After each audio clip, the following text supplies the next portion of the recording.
주님을 뵙고 여러분의 영혼이 살아나고 새 힘 얻는 복된 시간 되기를 예수 이름으로 축원합니다.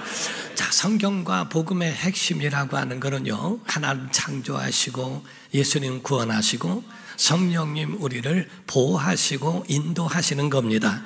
그럼으로써 세상이 죄로 인하여 하나님을 떠났으만 예수님으로 말미암아 구원의 길을 열어주셨고, 그리고 누구든지 예수 그리스도를 구주로 영접하면 구원을 받게 하시는 것, 이게 바로 복음이고 성경입니다.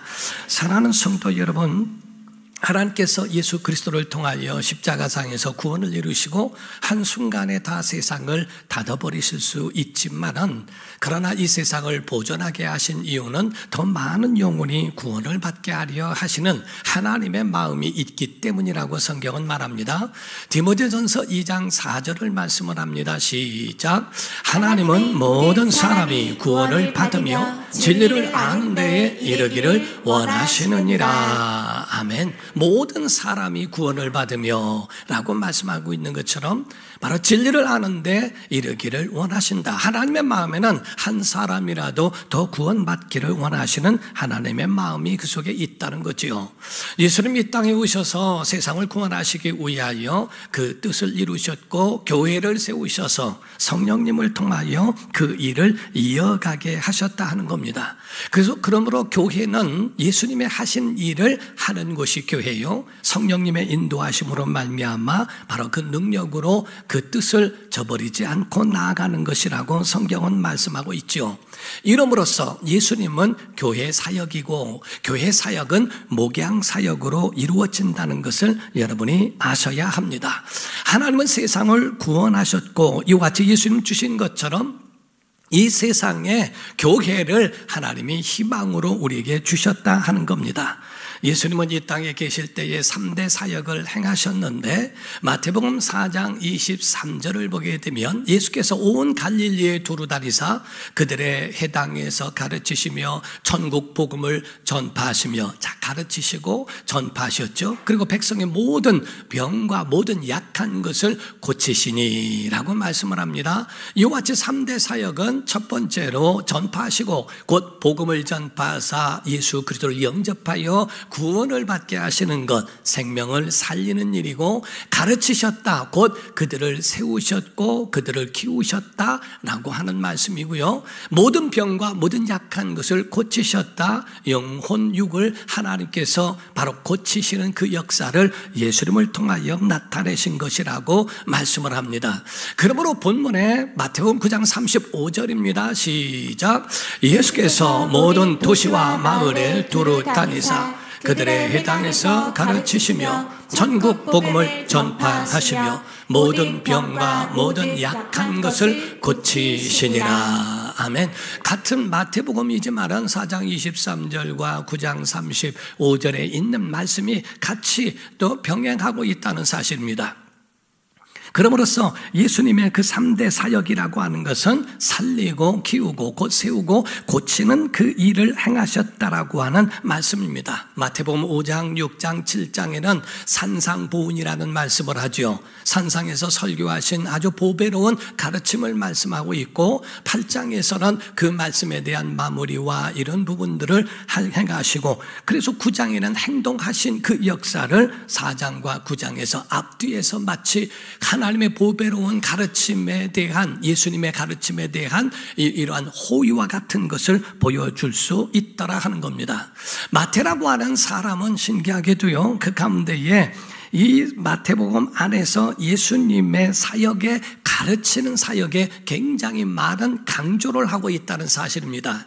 그래서 베이컨이라는 사람은 말을 합니다. 거기에 마태복음은 마치 모세 오경과 같아서 5가지의 구조로서 예수님의 설교를 행하고 있다는 것을 보여주고 있습니다. 첫 번째로는 산상보훈 설교라고 하는 거예요. 마태복음 5장, 6장, 7장에 있는 그런 산상보훈에 대한 가르침을 말씀하셨고, 그래서 마태복음 7장 28절에는 예수께서 이 말씀을 마치심에 무리들이 그의 가르침에 놀랐다라고 말씀을 합니다. 또 두 번째로는 마태복음 10장에 있는 말씀입니다. 그것은 파송설교라고 말씀을 합니다. 5장, 6장, 7장에 있었을 때는 산상보훈의 말씀이고 10장에는 파송하는 말씀으로서 제자들에게 파송되어지는 그 말씀을 행하십니다. 마태복음 11장 1절에 보아도 예수께서 12 제자에게 명하시기를 마치시고 라고 말씀을 하죠. 이와 같이 그 가운데에 파송하신 말씀을 기록하고 있다는 사실입니다. 세 번째가 마태복음 13장에는 비유 설교입니다. 그래서 천국에 대하여 설명하시면서 천국은 마치 이와 같으니 이와 같으니 이와 같으니 라는 말씀으로 그들에게 대하여 말씀을 가르치셨어요. 마태복음 13장 53절에도 예수께서 이 모든 비유를 마치신 후에, 여기서 비유라는 말씀은 비유 설교를 마치신 후라고 하는 것과 같습니다. 또 마태복음 18장에는 네 번째로 말씀은 교리 설교라고 표현을 합니다. 제자들은 어떻게 살아야 하고 어떠한 자세를 가져야 되는지에 대하여 말씀하신 것을 18장에 교리 설교라고 말씀을 합니다. 마태복음 19장 1절에도 말씀하기를 예수께서 이 말씀을 마치시고 또 말씀을 마치셨다라고 하는 표현이 나오죠. 그 후에는 23장, 24장, 25장에 대한 말씀이 나오는데 이를 가르쳐서 종말 설교라고 말씀을 하십니다. 예수님의 재림을 말씀하고 있고 예수님의 임재, 예수님의 오실 때의 그 징조, 그때의 제자들은 어떻게 살아야 하고 어떻게 행하여야 하는지에 대한 그 준비를 가르치시는 말씀이 바로 이와 같이 23, 24, 25장으로 걸쳐서 말씀하고 있다 하는 거죠. 그러므로 마태복음 26장 1절입니다. 예수께서 이 말씀을 다 마치시고 제자들에게 이르시되 라고 말씀합니다. 이와 같이 가르치는 설교에 대하여 5가지로서 말씀하고 있는 것처럼 주님이 가르치시는 사역에 대하여 집중하신 모습을 보여주고 있습니다. 그리고 난 다음에 예수님이 능력을 행하시고 표적과 기적과 그 이적들, 기사를 행한 이유가 거기에 있다는 거예요. 우리가 표적이란 말은 사인이라는 겁니다. 뭐를 표현하고 그거를 나타내기 위하여 행한 것을 표적이라고 말씀을 합니다. 이 표적을 행하신 것은 그저 그 자체의 표적의 목적이 있는 게 아니라 무엇을 알리기 위한 목적이 있다는 겁니다. 그래서 예수님이 표적을 행하신 그 목적에 대한 것은 다른 것이 아니라 예수 그리스도는 누구이시며 천국은 어떤 곳인가에 대하여 설명하기 위하여 행하신 일이라고 보는 거죠. 마가복음 4장 41절입니다. 그들이 심히 두려워하여 서로 말하되 그가 누구이기에 바람과 바다도 순종하는가 하였더라 이런 말씀합니다. 마가복음 1장 27절에도 말씀을 합니다. 다 놀라 서로 물어 이르되 이는 어찌미냐 권위 있는 새 교훈이로다 더러운 귀신들에게 명한즉 순종하는도다 하더라. 아니 저가 누구이기에 병도 낫고 저가 누구이기에 사람 살리고 저가 누구에게 천사들도 귀신들까지도 그 앞에 복종하는가 하는 겁니다. 땅도 하늘도 바다도 모든 것들이 다 그 앞에 복종하더라고 말씀하죠. 히브리서에는 모든 천사가 주 예수 재림하실 때에 그 앞에 다 경배하더라라고 말씀하는 것처럼 그분은 누구이신가? 사랑하는 성도 여러분, 예수님은 전능자이십니다. 그는 하나님의 아들이십니다. 그는 우리의 구수가 되어 주십니다. 그분이 바로 이와 같이 예수 그리스도 그분은 하나님의 아들이시오 우리의 구주이시라고 하는 것을 표현하기 위하여 이런 표적들도 행하셨다라고 말씀하는 겁니다. 그런데 여기서 우리가 중요한 것이 있어요. 그것은 여기서 말씀하는 본문의 10장까지 보게 되면 그 가운데에 예수 그리스도에 대한 말씀에 대하여 제자들을 제자라고 표현하셨고 사도라고 표현하셨다는 거죠. 마태복음 10장 1절과 2절을 보게 되면 예수께서 그의 12 제자를 부르사 제자라고 하셨죠. 더러운 귀신을 쫓아내며 모든 병과 모든 약한 것을 고치는 권능을 주시니라. 2절에 12 사도의 이름은 이러하니 처음에는 제자라고 말씀했고 두 번째로는 그들을 사도라고 이렇게 표현합니다. 이것은 바로 예수님이 자기가 가지신 그 모든 사역을 제자들에게 위임하신 그런 내용을 가르쳐 말씀하고 있는 거거든요. 여기서 사도라는 말은 다른 게 아니라 사역자라는 말입니다. 그래서 그 원문상에 보면은 사도라는 말 안에는 보냄을 받은 자라 이런 뜻을 가지고 있습니다. 제자는 불러 배우는 자라면 그들에게 배워 위임을 받아 예수님이 보내셨다라고 할 때에 사도라는 표현을 하고 있다는 겁니다. 예수님의 목적은 배우는 데만 있는 게 아니에요. 어떤 사람은 말을 배우고 또 배우고 그래서 배우는 데에 중독된 사람들도 있습니다. 배우지 않으면 뭔가가 막 금단 형상처럼 막 굉장히 죄 짓는 것 같고 무료하고 이런 것들로 배우는 것만 찾아다니는 그런 사람들도 없지 않아 있어요. 그런데 여기서는 단계가 있다는 겁니다. 예수님은 제자를 부르셨을 때에 그들을 배우게 하셨고, 그리고 나중에는 그들에게 가르쳐 그 다음에는 사도라 보내셨다라고 하는 위임하신 그 사실도 있다 하는 겁니다. 왜? 예수님의 3대 사역을 같이 감당할 수 있는 자들로 세우셨다는 것을 가르쳐 말씀하는 겁니다. 예수님의 3대 사역에는 어떤 일들이 있었을까? 아까 복음으로 사람을 살리고 세우고 그리고 고치는 일에 대한 말씀을 행하시는 거죠. 그러하기 위해서는 우리에게 가져야 할 주님의 마인드, 주님의 마음이 우리 안에 필요한데, 마태복음 9장 36절입니다. 시작. 무리를 보시고 불쌍히 여기시니 이는 그들이 목자 없는 양과 같이 고생하며 기진함이라. 아멘. 여기서 말씀하기를 불쌍히 여기셨다, 긍휼히 여기셨다라고 하는 말씀을 말하고 있는 겁니다. 여기서 불쌍히 여기시면 그냥 딱하다, 측은하다 이것으로 끝나는 것이 아니라 정말 그 깊은 의미의 긍휼하심이 그 속에 같이 표현되고 있다는 사실입니다. 원문상에는 스프랑크니마조이라고 하는 말이 있습니다. 여기서 말하고 있는 이 원문의 말씀은 다른 것이 아니라 정말 그 속에 들어있는, 그래서 공관복음인 마태, 마가, 누가복음 안에만 12번이나 이 말씀을 쓰고 있어요.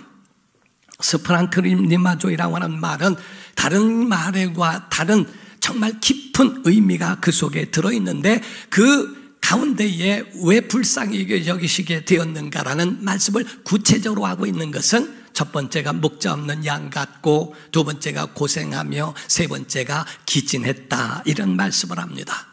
목자가 없다라고 표현했어요. 여기서 목자가 없다는 것, 그때 당시에 예수님 당시에 과연 종교 지도자들이 없었을까? 아닙니다. 그들 안에는 정말 존경받는다고 그렇게 생각했던 그런 사람들의 무리가 그래도 많이 있었습니다. 바리새인들, 그리고 율법사들, 사두개인들. 율법사들 같은 경우는 성경을 알아야지, 성경은 이러이러하다, 그리고 성경을 아주 사전처럼 그들에게 알려주고 말해주는 율법에 대한 지식이 충만한 풍성한 사람들을 율법사라고 합니다.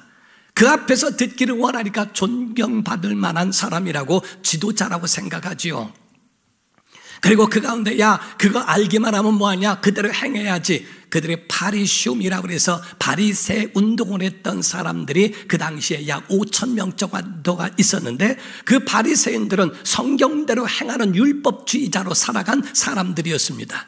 그래서 존경받는 사람, 그것만 있으면 되냐, 가난한 자들을 돌아보며 바로 그들을 구제하고 그들에게 나눠줘야지. 그래서 사두개인들은 자기 주머니에 항상 동전을 가지고 다녔어요.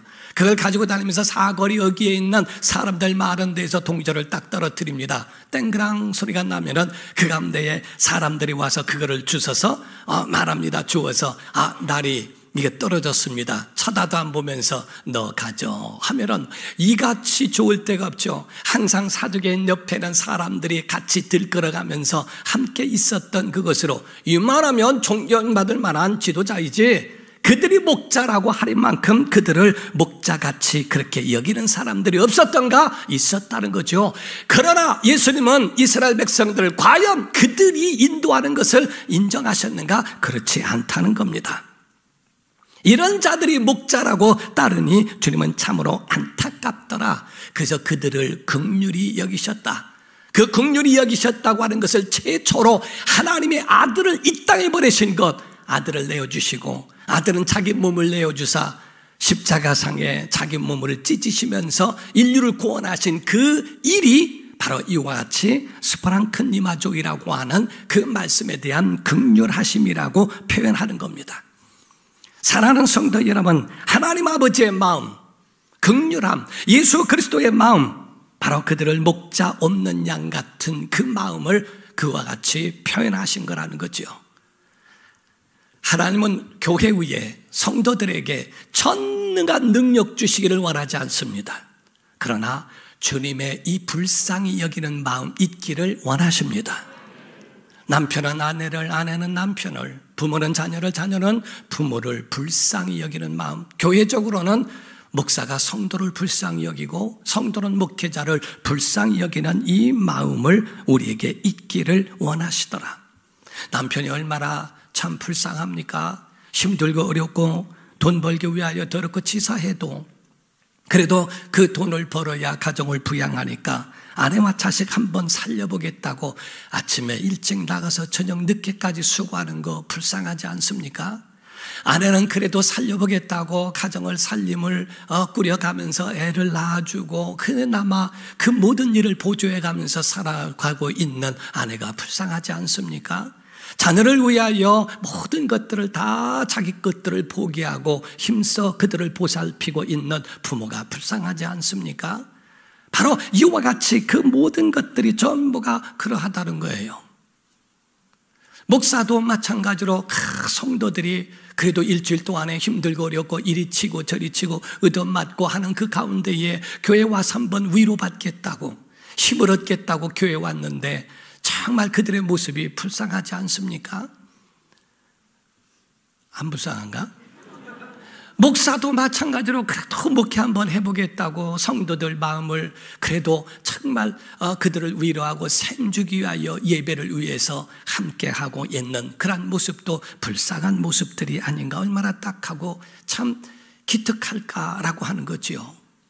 옆에 사람에게 한번 얘기해 주셨으면 좋겠어요. 수고 많이 하셨습니다.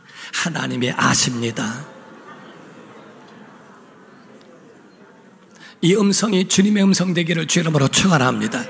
여러분 정말 수고 많이 했고요. 하나님이 여러분의 수고와 여러분의 노고를 알고 계시는 줄 믿으셔야 됩니다. 여러분 목자 없는 양이라고 하는 표현을 말씀하고 있는데 양이란 존재는 어떤 존재냐 하는 겁니다. 제 몸뚱이 하나도 보호할 수 없는 존재가 양이에요. 무기도 없습니다. 이빨도 없습니다. 뿔도 없습니다. 발톱도 없고 비탈길을 오르지도 못해서 이 양을 목자가 밀어줘야 된다는 겁니다. 잘못하면 내리막길에서 굴러 떨어질 수도 있고 다리가 부러질 수도 있는 그런 위험천만한 그런 모든 것들을 감수하며 살아가는 게 양이라는 겁니다. 양은 겁도 많아가지고요, 시냇 물소리가 세차게 흐르면 그것 때문에 놀라기도 한대요. 그래서 목자는 그런 양을 인도할 때는 잔잔한 물가로 인도한다라고 표현한 것도 그 때문이라고 하는 이야기를 합니다. 양은 매우 어리석어서 풀도 구분하지 못해 이게 목초인지 독초인지도 몰라서 그럼 풀인지 아니면 이것이 독인지 그거를 구분하지 못하고 먹어서 병이 들기도 하더라는 거죠. 어떤 목사님이 어릴 적에 시골에서 살고 있는데 소를 키웠대요. 그래서 소를 먹이를 주라 그래서 소를 끌고 산으로 올라갔다는 겁니다. 그래서 거기다가 메워놓고서 자기 볼일 보고 놀고 하다 보니까 이게 풀려가지고요, 소가 없어져 버린 거예요. 그래서 그 소를 찾지 않으면 이제 요절날 거다 생각해가지고 이 산 저 산 돌아다니면서 얼마나 찾았는지 울며 밤이 이제 이 땅거미가 치고 밤이 오니까 할 수 없이 울면서 집에 왔더니 집에 와 있더래요. 아이고 그렇게 울고 하면서 왔는데 소가 제 집 찾아왔더라는 겁니다. 어떤 때는 어떤 분은 말하기를 개를 키웠는데 그 개를 한순간에 아버지가 팔아버렸어요. 그것 때문에 막 속이 상해서 아파하고 있는데 그 다음날 개가 찾아왔더라는 거예요. 그런 것처럼 소도 개도 자기 집을 찾아올 수 있는 그런 것들도 있기는 하지만은, 그러나 이 양은 목자가 없으면 스톱입니다. 목자가 없으면 끝나는 겁니다. 아무것도 못합니다. 냄새는 얼마나 나는지 참 더러운 짐승이라고 표현합니다. 냄새도 많이 난다는 거예요. 성경은 이와 같이 하나님이 우리를 향하여 너희를 연단하는 것은 독수리같이 연단했다라고 말씀했어도 하나님이 필요 없는 것이 아니라 하나님 없이는 살 수 없는 양이라고 이렇게 우리에게 못 박으신 이유가 여기에 있습니다. 우리는 다 양 같아서 라고 하는 것처럼 각기 제 갈 길로 알지도 못하는 상황 속에서 자기 원하는 대로 갔거늘 이라고 표현하지 않습니까?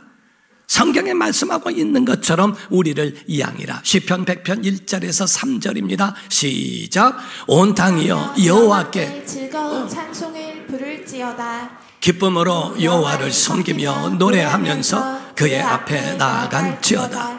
여호와가 우리 하나님이신 줄 너희는 알지어다. 그는 우리를 지으신 이요 우리는 그의 것이니 그의 백성이요 그의 기르시는 양이로다. 아멘. 그의 기르시는 양이라는 겁니다. 하나님 없이는 살 수 없는, 목자 없이는 살 수 없는 양이라. 어리석고 무능하고 냄새가 나는 그런 더럽고 추한 그러한 양으로 표현하고 있습니다.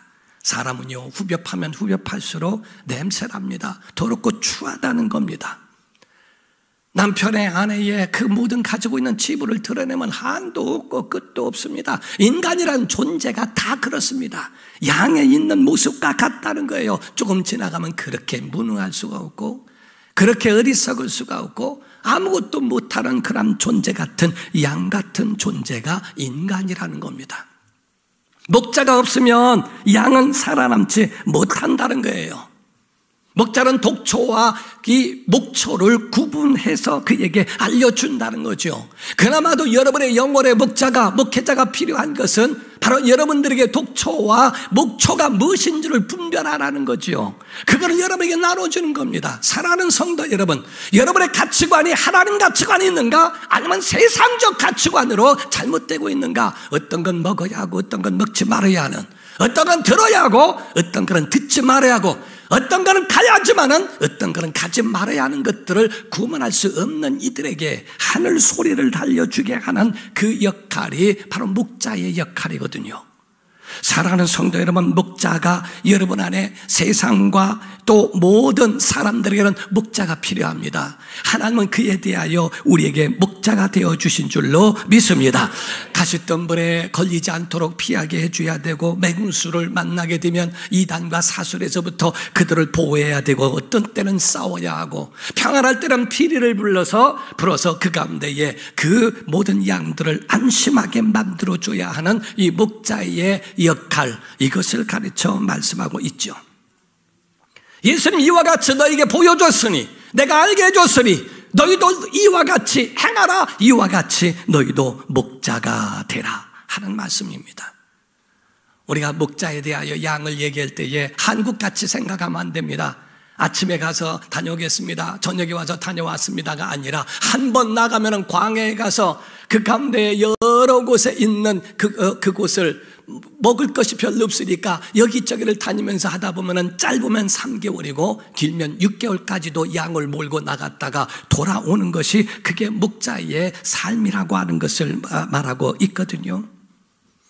만약에 그렇게 있다가 3개월에서 6개월 만에 목자가 병이라도 나서 힘들어지게 되고, 그리고 결국에 병이나 사고로 인하여 죽게 되면 양은 끝장나는 겁니다. 그 양을 인도할 자가 아무도 없다는 거예요. 목자가 만약에 없어져 버리면 양은 올 수 없다는 겁니다. 맹수가 와서 잡아먹기도 하고, 도적제가 와서 끌고 가기도 하고, 어떤 그런 낭떠러지로 떨어져 죽기도 하고, 독초를 먹고 병들기도 하고, 가시덤불에 한 번 찔리면 풀어줄 수 있는 자가 없기 때문에 그냥 죽어버리는 게 양이라는 겁니다. 고생한다라고 하는 그 말씀을 하셨는데, 이 말씀은 가시덤불에 그 속에 끼어서 갈기갈기 몸이 찢어져 있는 그 고통을 동반한 그런 고통을 고생이라고 표현한 겁니다. 그리고 기진함이라, 비탈길에서 떨어져서 그 가운데 또는 맹수의 그 가운데 쫓겨서 뛰어가고 도망가다가 기진에서 쓰러져 있는 그 지친 모습을 보는 것과 같은 것을 기진함이라고 표현하고 있어요. 주님은 세상에 예수님도 없고 교회가 없는 것은 마치 목자 없는 양과 같아서 그 양은 마지막 비극을 맞이할 수밖에 없는 것이라고 표현하고 있어요. 사랑하는 성도 여러분, 다행히도 여러분과 저에게는 하나님이 목자가 되어주시고 예수님 선한 목자가 되어 주십니다. 그래도 기도하는, 부족하지만 기도하는 목회자가 있고요. 여러분들을 위해서 각 조마다 여러분들의 영혼을 위하여 기도해 주는 주의 사람이 있는 줄로 믿습니다. 성경의 시편 23편 1절입니다. 시작. 여호와는 나의 목자시니 내게 부족함이 없으리로다. 요한복음 10장 10절입니다. 도둑이 오는 것은 도둑질하고 죽이고 멸망시키려는 것뿐이요 내가 온 것은 양으로 생명을 얻게 하고 더 풍성히 얻게 하려는 것이다. 14절 15절입니다. 나는 선한 목자라. 내가 내 양을 알고 양도 나를 아는 것이 아버지께서 나를 아시고 내가 아버지를 아는 것 같으니 나는 양을 위하여 목숨을 버리노라. 아멘. 바로 이와 같이 하나님 우리의 목자가 되시니, 아멘. 예수님은 선한 목자가 되시니, 사꾼 목자는 양을 이용한다는 거예요. 그래서 맹수가 오면은 자기 살궁리 한다는 겁니다. 그러나 선한 목자는 양을 지키기 위하여 목숨을 버리노라. 주님은 우리에게 선한 목자가 되어주신다라고 말씀하고 있지 않습니까? 예수님은 제자들을 이와 같이 부르시고 그들에게 보여주시고 가르치시고 가라라고 그들에게 이 목양 사역을 내가 너에게 보여주었으니 가르쳐줬으니 넌 목자가 되라, 사도가 되라 라고 명령하시는 겁니다. 여러분의 교회 안에는 여러분의 조가 있습니다. 기관이 있습니다. 그들이 여러분의 목자이거든요. 여러분의 영혼을 인도할 것입니다. 그러나 바로 어떤 때는 원본을 들을 필요가 있고 주일에 하나님 말씀을 목회자에게 들어야 할 필요가 있는 것은 목회자와 연결되어 있는 말씀인지 그의 모든 해답은 성경 안에 있기 때문에 이 성경 안에 있는 말씀과 연결되어져 하나님의 음성을 듣고 그 연결하는 주의 말씀을 들려주고 있는지를 봐야 하기 때문에, 그래서 여러분이 영적 스승을 모셨다면 너도 영적 스승과 같은 목자가 되어줘라. 목회자의 가르침과 신앙의 선배 가르침에 충돌이 있을 때는 목회자의 음성을 또한 다시 들어야 할 필요가 있다는 거죠. 아들과 딸은 낳지만은 제자는 만들어지는 겁니다. 여기서 한 가지 주의해 볼 것이 하나 있어요. 그건 다른 게 아니라 예수님의 12제자는 모두가 다 보통 사람이었다는 것. 수재들이 있거나 인재가 있는 게 아닙니다. 어떤 사람이 글을 썼는데요, 어떤 프로그램 안에 인재 등용 프로그램에 12제자를 한번 넣어봤대요. 그래서 이 12제자는 어떻게 나올까 하고 거기에 했더니 거기에 나온 결과가 뭐냐면은 전부 결격자들이라고 표현을 합니다. 베드로는 배는 있어서 돈은 있는 것 같은데 무식하고 성격도 급하고, 안드레는 무능하고, 도마는 매사에 부정적이고 의심이 많고, 마태는 세리 출신이라 돈만 알고, 오직 쓸만한 제자가 그래도 하나 있는데 그게 가룟 유다라는 겁니다. 가룟 유다는 그래도 사교성이 있고요, 고위 간부하고도 연결되어 있어서 능수능란한 임기응변이 가능한 자가 가룟 유다이기 때문에 세상적으로는 가룟 유다 하나만 쓸모가 있다라고 표현을 합니다. 그런데 성경은 그렇지가 않아요. 성경은 가룟 유다는 하나님과 모든 것을 다 그 가운데서 하나님을 거부한 사람으로서 자기의 의견과 자기의 머리로 살아간 그 결과를 얻게 되는 모습을 보게 됩니다. 사랑하는 성도 여러분, 여러분과 저는요, 예수님을 영접하면 어떤 사람이 되어야 되는가? 제자가 사도가 되는 것처럼, 오죽하면 예수님은 마태복음 9장 37절과 38절에 이런 말씀을 하셨어요. 이에 제자들에게 이르시되 추수할 것은 많되 일꾼이 적으니 그러므로 추수하는 주인에게 청하여 추수할 일꾼들을 보내주소서 하라 하시니라. 이 추수하는 일꾼이 바로 목양 사역하는 주의 제자들이요, 바로 사역자들인 사도와 같은 사람을 말합니다. 예수님을 영접하면 두 가지 이름을 갖게 되는데, 제자로서의 이름은 성도요, 사도로서의 이름은 직분자들입니다. 그래서 여러분이 교회에 오면은 정말 과연 제자로서의 배울 마음이 있는가? 성도로서의 거룩한 신분을 가지고 있는 다음에 바로 직분이라고 하는 것은 이제 우임받았으니, 이제 배웠으니 보여주어라. 그들에게 나타내라.